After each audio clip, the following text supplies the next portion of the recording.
Hi everyone, this is the Pool Hygiene Doctor, and in today's episode I'm going to explain to you what diatomaceous earth is and how much is needed. Diatomaceous earth, or DE for short, is the white powder that is added to your skimmer.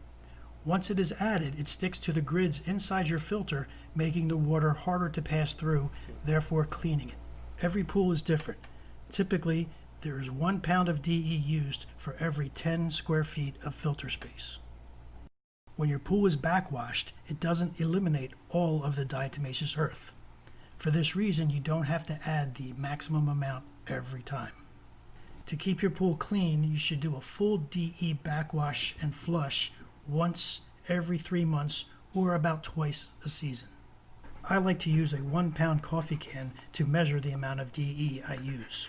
If you found this information helpful and would like to keep your pool healthy, then drown the like button and subscribe. Don't forget to hit the notification bell so you don't miss any further content.